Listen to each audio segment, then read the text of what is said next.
Well, welcome to Radical Books and Politics. It is a pleasure and an honor to have our comrade Waistline, Darryl Mitchell, who is going to talk about this crucial topic today, especially in the context of the bullshit that happened in DC, which is, we're going to talk about that. But the focus of the show is how to make proletarian great again. And our comrade Waistline is going to be looking at Detroit up until the electronic revolution that we're seeing today. So it has a lot of wisdom. Please, if you come on, he's going to come back in. If viewers come in, ask questions. So welcome. So good to have you. Why don't you tell the viewers about yourself, Waistline? Well, okay, my name is Darryl Mitchell. That's what my mama named me. Mm-hmm. I was born September 28, 1952. Second generation auto worker, Detroit, Michigan.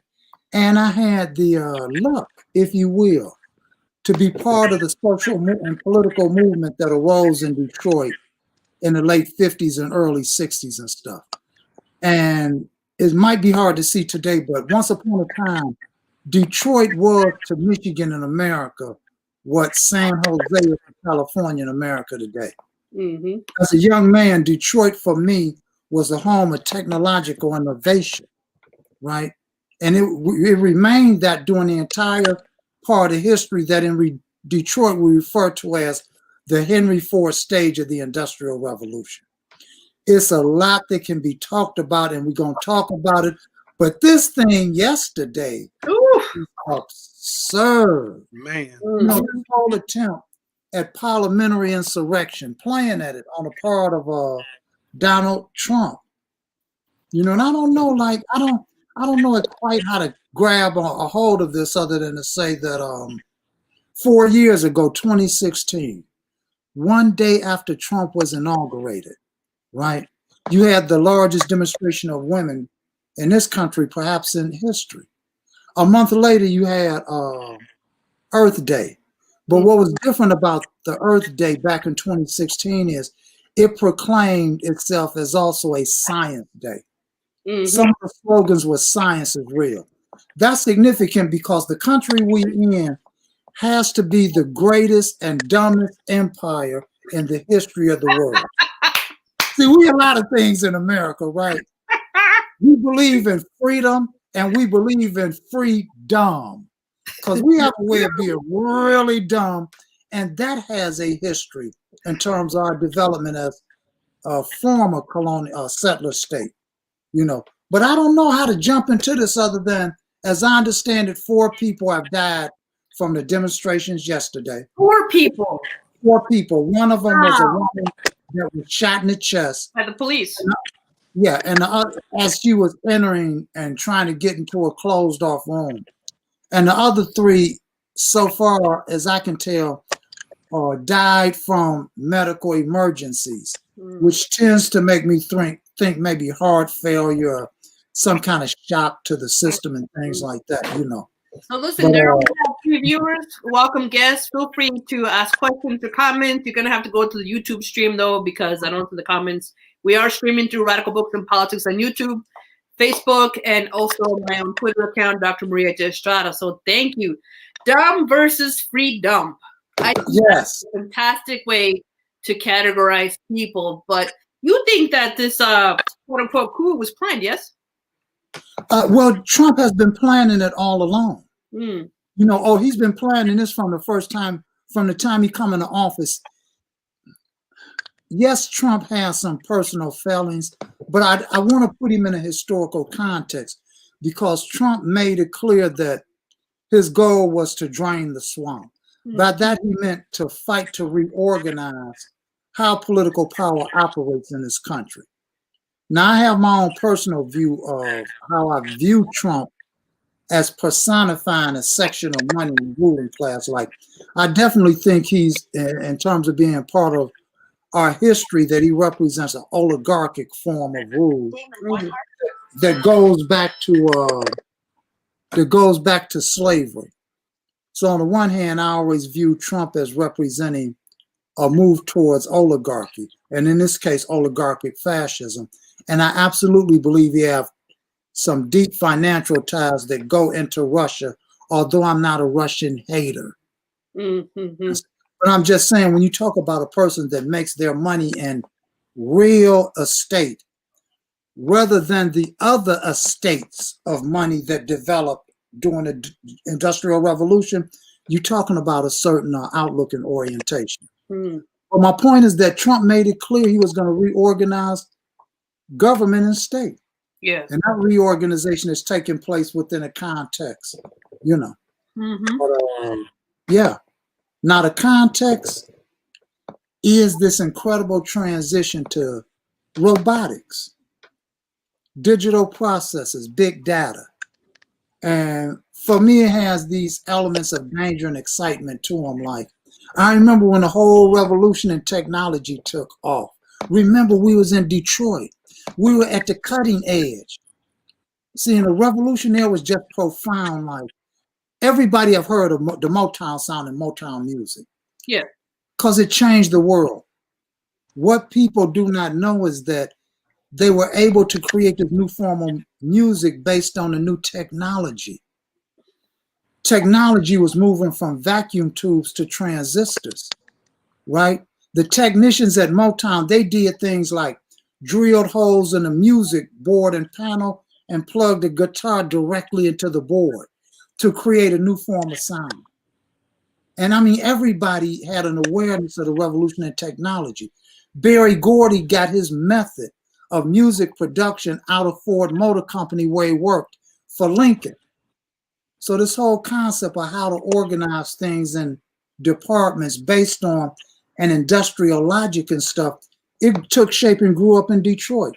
And it was the platform for which things like the Motown sound was launched and stuff. And it literally was part of this last phase of the Industrial Revolution. But you said, we were speaking earlier, Darryl, and you said that the Black worker in Detroit was unique, right? Can you speak to that? What that time period was like? What is it that makes a Black worker from Detroit unique? Location in the system. Like, Detroit makes sense once we marinate in a concept that we're talking about the Henry Ford stage of the Industrial Revolution. Mm-hmm. We're not talking about just an abstract industrialism or an abstract industrial revolution. The Henry Ford stage of the Industrial Revolution was a stage in which all of society was reorganized around these new machines, right? And it literally changed the face of Detroit, Michigan, and the entire country and stuff. For different reasons. No, it's not different reasons. The automobile involved steel, tin, glass, fabrics of all kinds, and virtually every raw material and resource you can think of. Mm-hmm. So the auto industry was able to develop in such a way that developed all these other industries, including machine industry. Detroit was the center of it. So you had an industrial workforce there that you had to pay. I don't know if this generation heard of Henry Ford's $5 workday. Mm. He promised to pay people $5 a day because he could not hold on to a workforce. Mm. The pace of the work was so arduous and so intensive, right, that he raised wages because he was turning over like 32 to 50,000 workers every 90 days. By doubling wages, he saved money. By doubling wages, he saved money and was able to stabilize the workforce. Plus, the other part of auto in its history is that it was basically the home of the industrial trade union movement. Mm-hmm. Now, you have all of these threads that the Black worker becomes part of. But before the Black worker arrived in mass, you had this transition from the old style trade union movement to the new trade union movement. By old style trade union, I mean the craft union movement. By craft, I mean what you learned to do with your hands, your specific skill as an individual artisan, right? And this craft form of work, it represented a stage of the manufacturing process. I'm setting it up like that because history becomes coherent and more sensible when we look at how and what tools were deployed in the struggle to reproduce daily life. Every day we got to reproduce something in order to eat, right? In order to live and raise a family and stuff. You know, but around 1905, 1910, 1915, we're talking about the transition from craft unionism to the industrial form of unionism, which was in the organization of workers on a broader basis. And I guess that gets me into this word worker and the word proletariat, right? Because when I say proletariat, today I'm talking about everybody on earth that has to sell their labor power for wages. Now, within that category, you have millions, actually you got 2 billion people on earth that cannot enter the legal economy or enter the work process in a way to make enough to live. You got roughly 7 billion people on earth. You got probably between 2 and 3 billion who cannot get into the capitalist system in any meaningful way.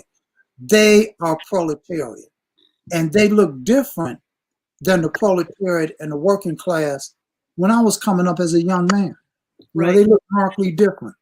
And that's one of the things too, that before the jobs started being automated in Detroit and the auto industry, and before they started being shipped to Mexico, you could send your kids to college. You could have a home. You could have a 2-car. You know, you could make money working for the auto factories, and now you can't. You know, and I think that that's not just unique to the auto industry. It's unique to almost every sector that is going to lose jobs because of automation. You know, so I think that's an excellent distinction, Darryl. But you see, like, we had a good time in Detroit. See, we had a good time, like, and I want to contrast it today where you have a generation born in pessimism, right? Born in pessimism and born in an ideology of destitution and desperation. You know, I don't know how people look at things nowadays, but sometimes I run across commentary about Detroit. And when they talk about the Great Rebellion, 1967, they talk about how Detroit began to decline, but that's not a correct narrative. After the 67 rebellion, things got better in Detroit for the majority of Black and white people. Industry was opened up in a whole nother way. I was hired by Chrysler Corporation in 1971. In 2001, I retired from Chrysler, having done 30 years at 49 years old, with a full pension. Wow. With a defined benefit program. I get 9. See, they got us all messed up in America. We don't like to talk about money. But the fact of the matter is, I get a pension that's roughly $3,200 a month with full benefits that cover virtually anything. Healthcare for life? Absolutely. Holy shit. Absolutely. Thing. I haven't even been able to pay for that in my union. If I pay more than $7 for a prescription, something is wrong. Wow. But no, it's a reason for that. Like, we're talking about a unique circumstance and a generation that was able to take advantage of it. Let me like shift gears. Let me shift that way and go back to World War II, post-World War II. Coming out of World War II, the United States was like this incredible superpower, an incredible industrial machine. What laid in front of the United States was a war-torn Europe. Japan was in ruins. The Soviets were trying to rebuild. The industrial capacity of the U.S. was beefed up to rebuild the world. Shift again, 1939, International Harvester introduced the tractor. Introducing the tractor changed what we call land tenure. That is the labor situation on the land. Yeah. Before the tractor, you had millions of people who worked the land. 1939, International Harvester, Clarksdale, Mississippi, they introduced it. Wham!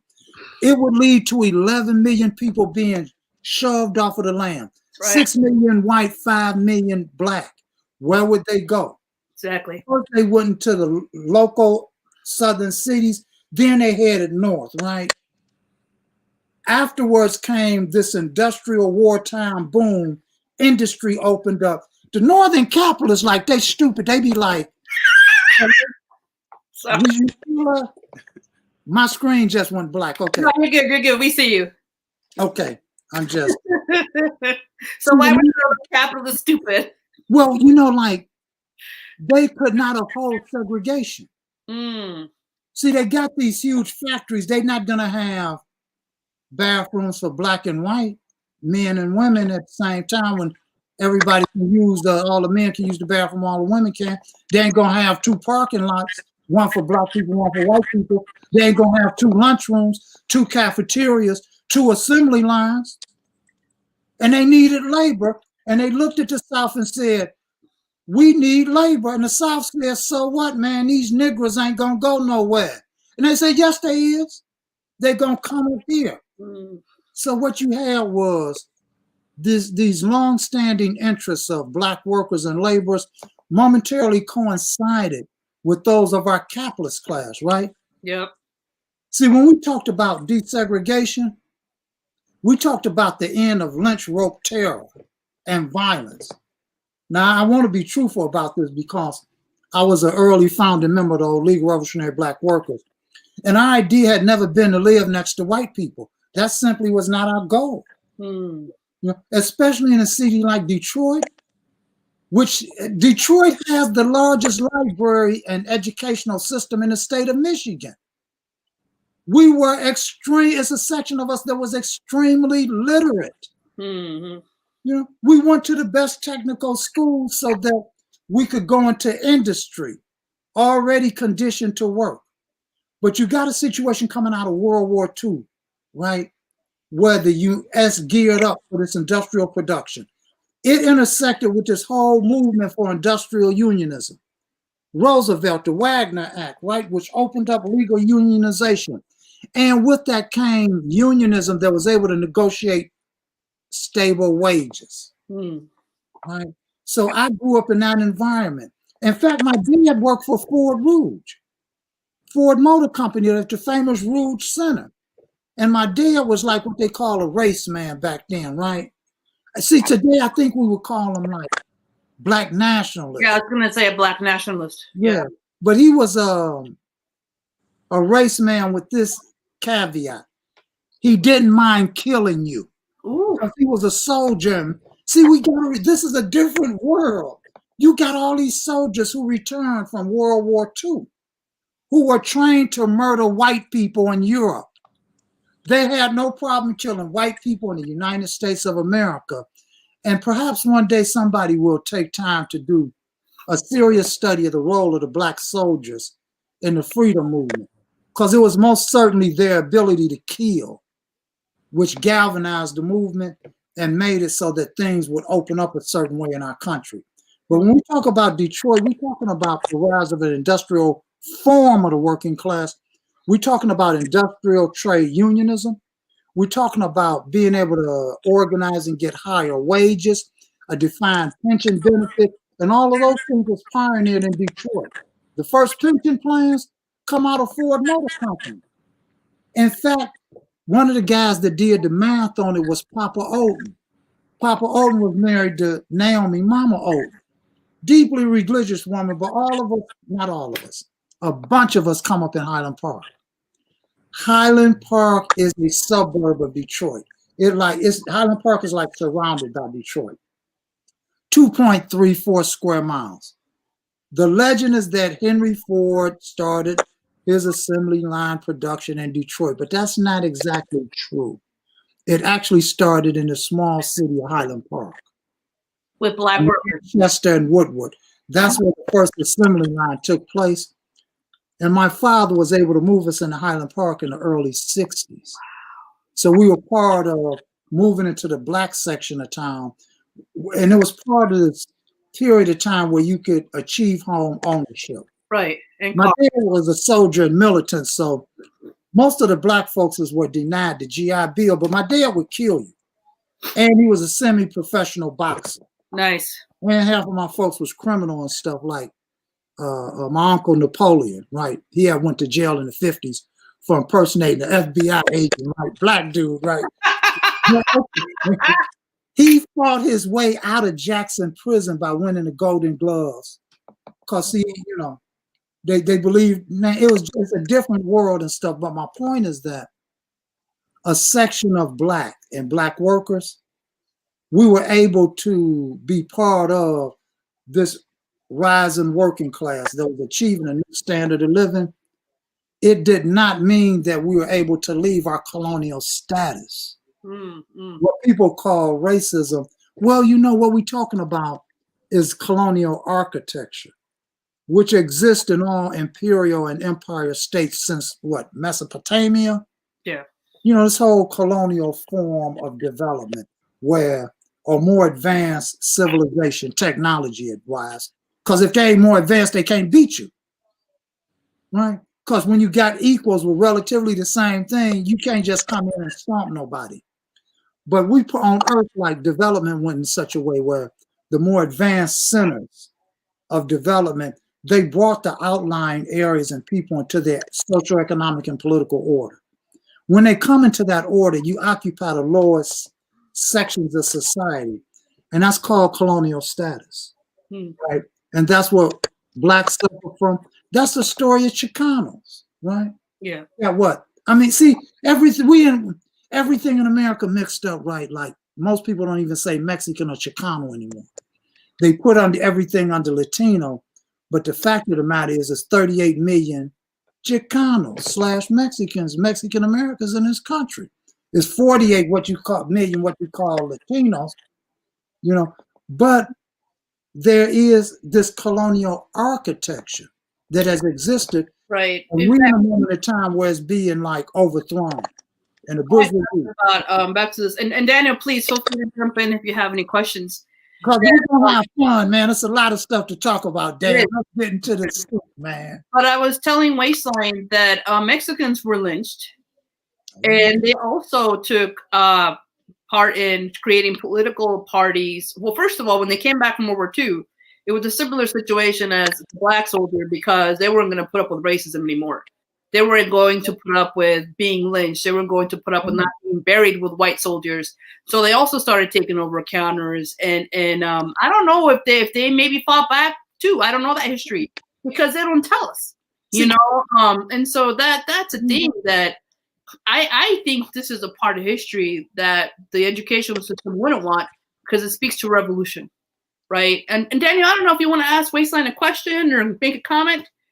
Yeah, you talked about kind of this, I guess, in contemporary societies, specifically among Black people, this pessimism and almost like this variant of nihilism. Could you speak more to how that's manufactured by these ruling circles and by the change that we're seeing in our economy, and as we see that change in the economy, this large transfer of wealth as well? Mm-hmm. You know, like, I got my paper. Yes, the answer is yes. I got my paper right, my first paper, when I was like 13 years old, because I used to like work with my older brother who had a total of 3 paper routes, right? My dad worked for Ford Rouge. My mom would go on to become a nurse, right? But the household was organized a certain way because there was 6 of us. And when you got 6 kids, you got to be organized to get things done. You know, and what I'm trying to describe is a period of time where you knew at an early age that you could find your way in life, right?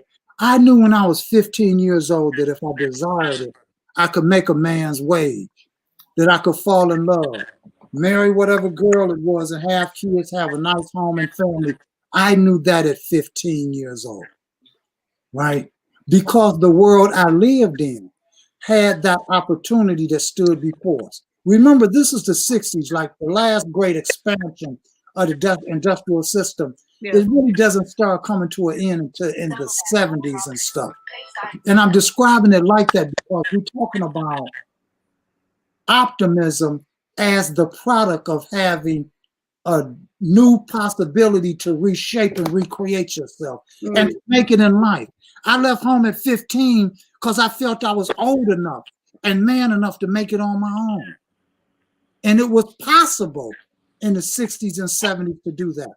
That's not possible today in a broad sense.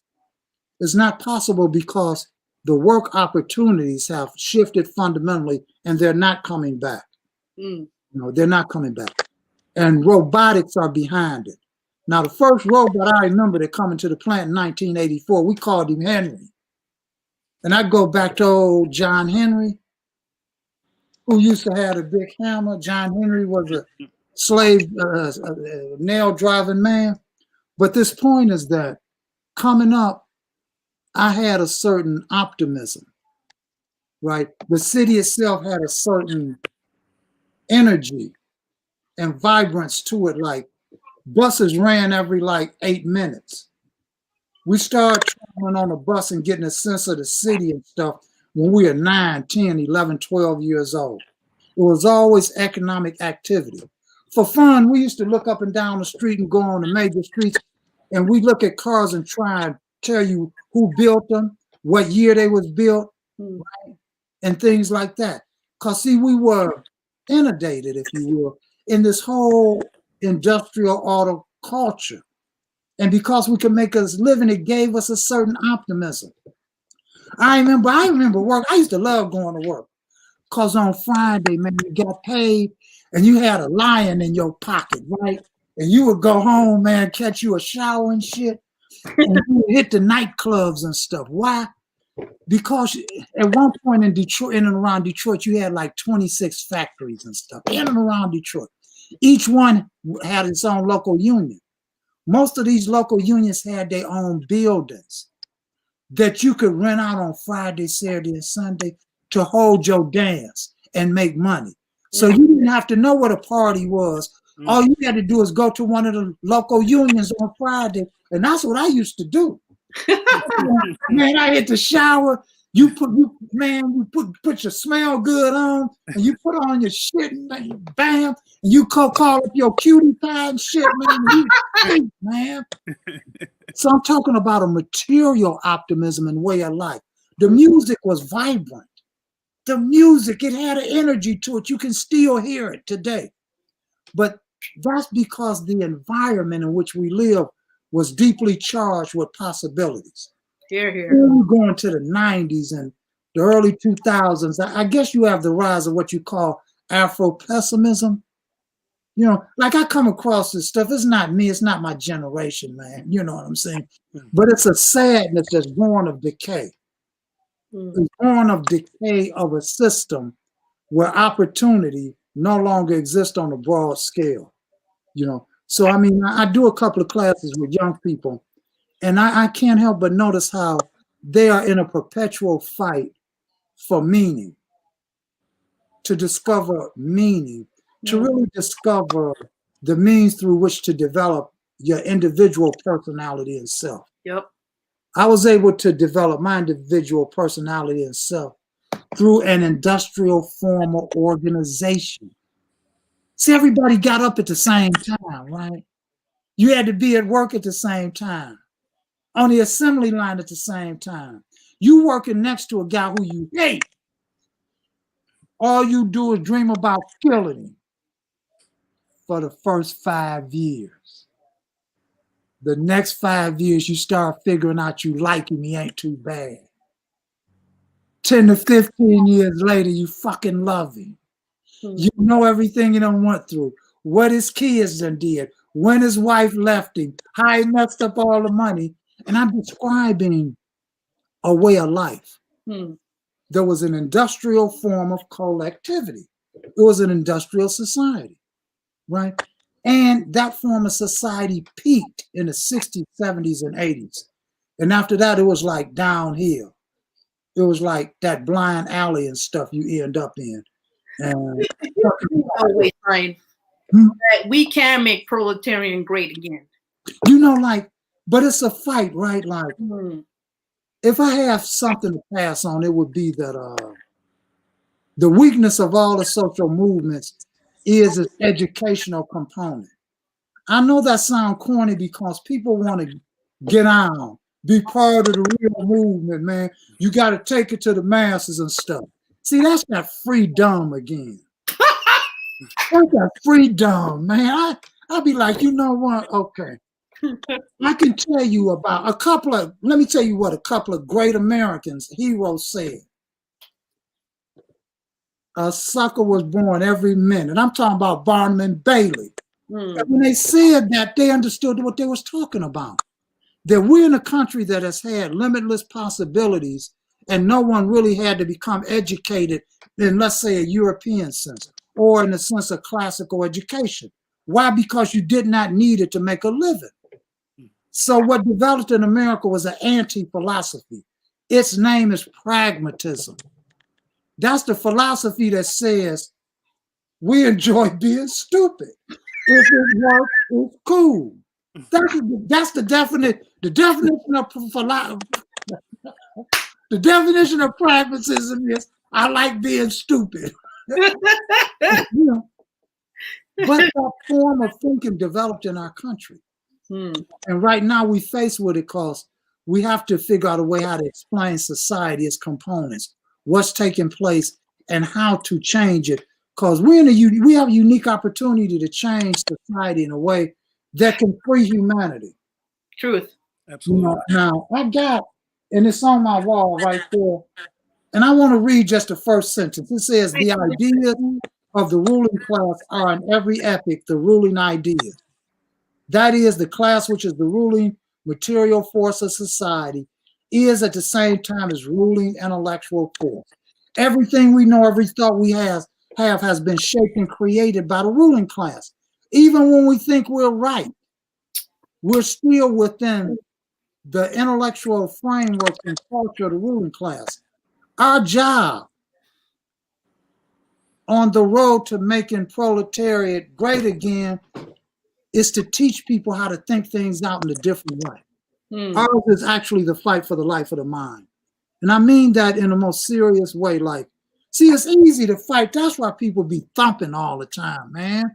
But you tell them to pick up a book, man, they be telling you like, man, I got something else to do right now. Right. Truth. And it's, I get it. But I mean, I figure that's where we at this point in time. And there's a real reason why pessimism has gripped the people. Like the devil, pessimism got people by the throat, right? Because we live in desperate times. But they're solvable. That's the message. Yeah. Now, Trump comes with this solution. You also, besides educating young people, you put out a Marxist glossary. I think I see it in the background. Oh, yeah. Yeah, I wonder if you can speak about that book, because I think that's really important. See, right? Okay, but that's the thing. One of the things coming out of slavery that the slaves did, that they were like, in mass that they did, they fought for education. They absolutely fought for education. And it was the movement of slaves that's at the base of the public school system in America. Because it wouldn't have been a school system without the striving by the slaves and stuff. And in Detroit, like during the Henry Ford stage of the Industrial Revolution, you had to understand and learn something about industrial mechanics. You had to possess a certain amount of literacy. So they had this enormous educational system in the city. Then Detroit have one of the top 10 museums in the country, the Detroit Institute of Art. My dad would take us to the museums from the time we was like 8, 9 years old, because he was ex-soldier. Remember, society was still segregated, but soldiers get a certain amount of latitude until this day in our country. And my dad had a demeanor where he let you know, I'll fucking kill you. And he meant that. And it got us in a lot of trouble because we fought, man, all the time. And my mama was kind of crazy too, because, well, she had a short afro in the 50s, and becoming a nurse, she would wear pants, and women couldn't walk down the street in pants in those days. People would try to run over in a car. Damn. Oh, no, see, look here, man. We used to have to fight over my mama because they would call all kind of names, why a woman wearing pants, why she got short hair. But she was a very literate young woman and stuff. So I'm describing how education took place. Under conditions of the Henry Ford stage of the Industrial Revolution, you had to have an educated working class. Yeah. I remember when McDonald's, they tried to teach people how to use these calculators and couldn't in the 70s and stuff. So they started putting the pictures of the Big Mac on the keys, right? Because they ran into this phenomenon where the school system started collapse because they no longer need to educate us, and they won't, you know? So today we're talking about developing new methods of education and teaching, because people also learn through their ears, right? They learn a lot through their eyes and ears. So I've been developing along with some more comrades, 3-minute videos, 3 minutes, that's it. Yeah. In fact, I think I mentioned I want this interview to be in 19-minute segments. Because you ain't going to be able to put up with my ass for more than 7-8 minutes anyway, you know? After that, they're going to be like pressing the button. Okay, that's enough, man. Well, that's the truth. That's what I was telling Daniel. I never go past 45 minutes because we lose people. I see them come and go, you know? And that's why it's also good to chunk down an interview to just a few minutes. But I think we have to fight that somehow to capture the imagination of people, to educate them so they will stay on for more than 15 minutes, so they will read a book. Because what young people are getting now is TikTok. And now TikTok can be pretty damn educational. But let's move them from TikTok to having another discussion, to reading a pamphlet, to reading the Marxist glossary, to getting depth instead of the shallow BS that we see nowadays, you know? Marxist glossary was a long time coming and in the making. If it has a backdrop, the backdrop would be that a new political phenomenon occurred in Detroit. And for the first time in history, you had the development of what I would call a proletarian intelligentsia. Before then, Marxism, because of its intellectual content, Marxism is the science of society. Marxism is the science of society. I call it that because that's what they called it. Now I know Lenin called it something different. Everybody called it different. But what Marx and Engels called what they did is the science of society. You can find that in Ludwig Feuerbach and then the classical German philosophy. You had the development of a proletarian intellectual in Detroit for the first time, right? And we had the ability, because we were educated and because we were paid enough where we could have an intellectual and cultural life. Our life wasn't absorbed into just endless work like the slaves were. You have to have time to feed the mind in order to develop the intellectual capacity. So, I mean, you know, glossary came out of the collectives I was a part of. Now, we formed the League of Revolutionary Black Workers in January 1969. We started coming apart for another set of reasons in 1971. We become part of Nelson Perry's Communist League in 1972. And I remember Nelson. In fact, Nelson gave the thumbs up and okay for Marxist glossary. And used to brag about my ass too. You know, oh man, I love the old man. Like, we'll go to the casino. Oh, I took him to the casino too. Yeah, we'll go to now. Actually, you have a question. We have a viewer. Welcome, Norman Richmond. I don't know if you know Norman. Norman says, "Can you discuss the nation and colonial question relating to Black people in the USA?" You touched on that earlier in the show, but maybe if you could speak to that again.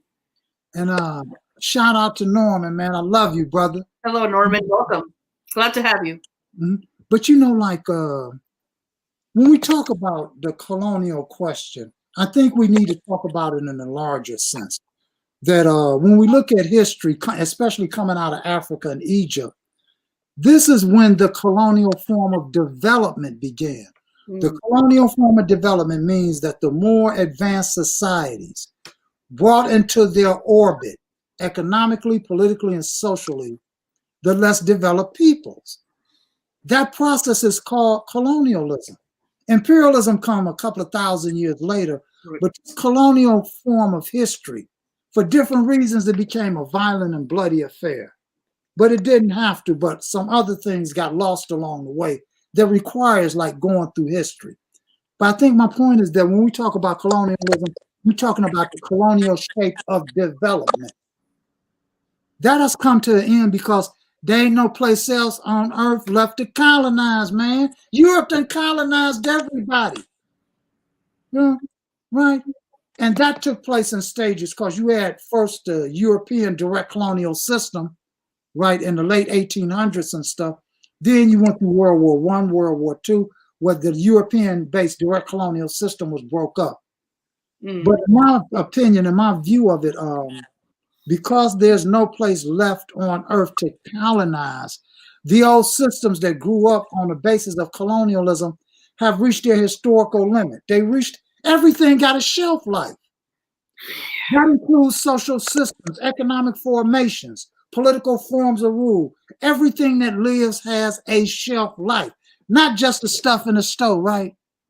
And we need to look at things like that in terms of their process of becoming, developing, peaking, and dying and disintegrating. So today, I think we're talking about being able to build a new world, no longer based on the old colonial architecture. Well, they call it a template nowadays, right? Yes. Everything is a template. When I was growing up, it was like a pattern, right? You know what I'm talking about? But you know, everybody sold, you know. It's semantics. It's the same thing. Yeah. So we at the end, we have reached the end of the colonial shape and form of development of society and stuff. And we fighting those architecture. The bourgeoisie, our capitalists, right? Our rulers, our masters, they will try to convince us that what we fighting is something called racism. Yes. Okay. What is racism? Well, the way words work is that if you put a ISM, a ism, on the end of the word, like racism, like colonialism, it means a belief in something. That's what it is. That's how the words work.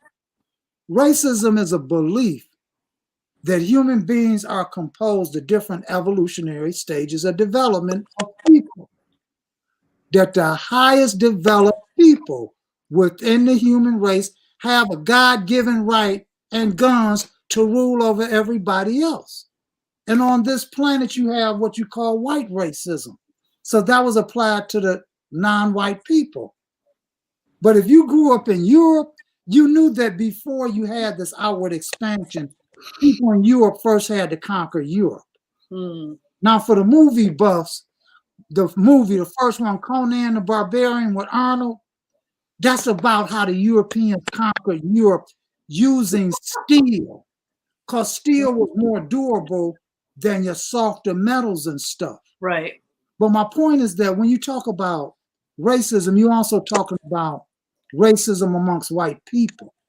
Because the Slavic people, the word slave comes from that, right? Right. Eastern Europeans was colonized by the Western Europeans. Everybody know, man, the English done had the boot on Irish neck for 800 years. Right. That's right. So we got this language we have to overcome. Then we have to look at how history developed. And we have absolutely arrived at the end of the colonial shape of development. And Donald Trump he was trying to put soldiers in space, right? Y'all remember his space force? Because they had pictures. You remember the pictures they had of the people with the Space Force insignia and camouflage uniforms? How you in camouflage in space, man? They got on green camouflage and stuff and yellow like you in a desert. Ain't no deserts in space, man. You can't camouflage in space. But I'm just saying, we have reached a certain end of stage of development of society.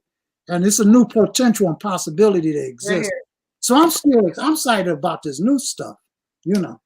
Hey, so that's a perfect segue. I think we're going to have to do another show on the new stuff and talk about what's possible, because I do think you're right. We're at a moment in history where we can take it. We can take it back, you know. But where can people find you on your social? Facebook, perhaps, or on Facebook, Darryl Waistline Mitchell. Perfect. Or go to Marxist Glossary Discussion. In Facebook as well? Yes. I'll put that in the YouTube description. Well, Darryl, I want to thank you. This was so informative. I don't know if you want to ask a final question, Daniel, or if the viewers want to ask a final question. We're at like a minute out, but any parting shots? I just wanted to say that in terms of colonialism kind of reaching its end, in terms of its development, how it kind of develops into it has developed now into neocolonialism, right, where they've kind of painted the faces of kind of these leaders of colonialism black, or kind of the same race as the people that they intend to continue to keep as colonial subjects, just as imperialism has now merged with the global capitalist system. Yeah. And how black people to a certain degree are still colonial subjects to this very day. Darryl, what do you think about that? I think that that's the perfect opening for the next show. Here, here, brother. Colonialism, neo-colonialism, blackface, your face, they face. Right. Here, here. That's how the show will open next time. I agree 100% with that. And on that note, we're going to hear some tunes from Adam Gottlieb, who crafted this beautiful song just for the show. It's called Libera la Gente, which means liberate the people. And it couldn't come at a timelier moment in history. I love you, and I appreciate this. Thank you. Appreciate you, brother. With do what you love to the max, like studying and liberating your mind. Darryl's a pleasure. Thank you, Daniel. Thank you, man.